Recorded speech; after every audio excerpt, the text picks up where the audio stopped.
اعوذ باللہ من الشیطان الرجیم بسم اللہ الرحمن الرحیم سورہ النازعات کا آج پارٹ 2 پڑھیں گے ہم نے پہلی 5 آیات پڑھ لی تھی لیکن ان کا مفہوم رہ گیا تھا. میں ایک دفعہ بامحاورہ ترجمہ کر کے مفہوم بتا دوں. والنازعات غرقاً قسم ہے جڑ سے اکھاڑ پھینکنے والیوں کی. والناشطات نشطاً قسم ہے آرام سے چلنے والیوں کی. والصابحات سبحاً قسم ہے ہوا میں تیرنے والیوں کی.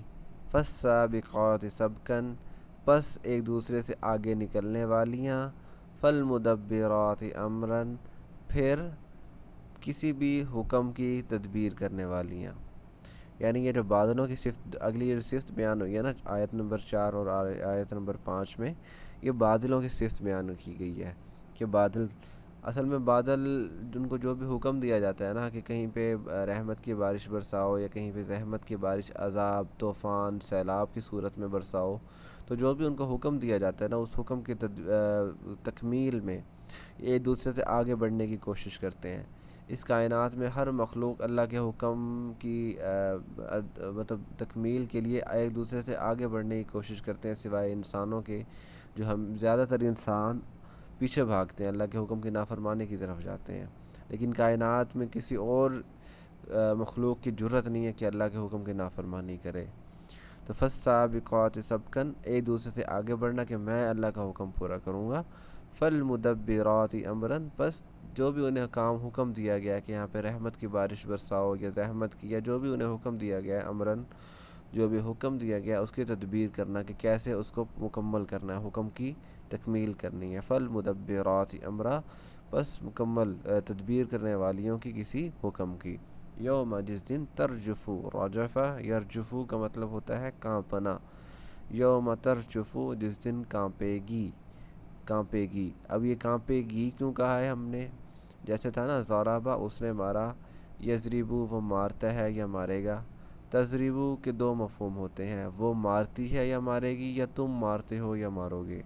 تو اب ہم ان دونوں میں سے بھی اس کا مطلب یہ بھی ہوتا ہے کہ تم ایک بندہ یہ کام کرو گے یا وہ ایک عورت یہ کام کرے گی. تو آگے جو آ رہا ہے نا راجفہ، یہ بھی مؤنث ہے، کانپنے والی. جب کانپنے والی آ گیا تو اس کا مطلب وہ ایک عورت والا صیغہ معنی مراد ہو رہا ہے.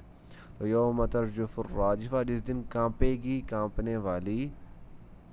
تتبعها، تتبعها کا مطلب ہوتا ہے پیروی کرنا. تبع پیروی کرنا، اتباع کرنا. تبع یتبعو، تتبعو اس کی پیروی کرے گی، ہاں اس کی پیروی کرے گی. الرادفہ پیچھے آنے والی.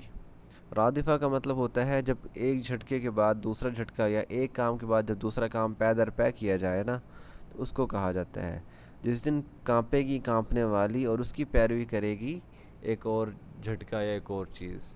اس کا کیا مفہوم ہے؟ کانپنے والی سے کیا مراد ہے؟ یہ زمین کی بات کی جا رہی ہے. جیسے حکم دیا گیا نا کہ زمین اذا زلزلت الارض زلزالہا، قیامت کے دن کیا ہوگا؟ زمین کانپنے لگے گی، زمین میں اچھی طرح زلزلہ برپا ہو جائے گا. زلزلہ کا مطلب بھی ہوتا ہے کسی چیز کو اچھی طرح ہلا ڈالے جانا. تو جس دن زمین ہل رہی ہوگی اور اس کے بعد زلزلے پہ زلزلے آئیں گے، جھٹکے آئیں گے، تو وہی بات کی جا رہی ہے یہاں پہ، وہی مضمون دوسرے الفاظ میں بیان کیا جا رہا ہے. یوم ترجف الراجفہ جس دن کانپے گی کانپنے والی. تتبعها الرادفہ پیچھے آئے گی پیچھے آنے والی یا ایک اور جھٹکا. قلوب بہت سے دل. یومئذ اس دن. واجفہ دھڑکتے ہوئے ہوں گے. بہت سے دل اس دن دھڑکتے ہوں گے. دھڑکنے سے کیا مراد ہے؟ ہمارے دل ویسے تو ہر وقت ہی دھڑک رہے ہیں، لیکن ایک دھڑکنا ہوتا ہے جو ہم خوف کی کیفیت میں محسوس کرتے ہیں. عام روٹین میں نا ہمیں دل کی دھڑکن محسوس نہیں ہوتی. جب محسوس ہونا شروع ہوتی ہے پالپیٹیشن کہا جاتا ہے جسے میڈیکل لینگویج میں، وہ یا تو بہت خوف کی کیفیت ہو، بہت غصے کی کیفیت ہو، اس کیفیت میں ہمیں دل کی دھڑکن محسوس ہوتی ہے. لیکن عام روٹین میں خوف کی کیفیت، جب بہت زیادہ خوف ہو نا تو یوں لگتا ہے کہ دل پھٹنے والا ہو رہا ہے، اس طرح کانپتا ہے. تو قلوب یومئذ واجفہ بہت سے دل اس دن دھڑکتے ہوئے ہوں گے خوف کی کیفیت میں. ابصارھا اس کی آنکھیں. ابصارو آنکھیں، ہاں اس کی.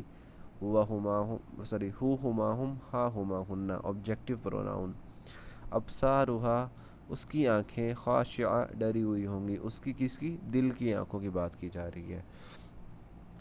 دل کی آنکھوں سے مراد ہے بھی ہماری آنکھیں جو ہے نا یہ دل کی کیفیت کو واضح کر رہی ہوتی ہیں. یعنی اگر کوئی اداس ہو تو آنکھوں سے اس کی اداسی نظر آ جاتی ہے, اور کوئی غم زدہ ہو اس کا غم, کوئی خوش ہو تو اس کی خوشی بھی آنکھوں سے نظر آ جاتی ہے.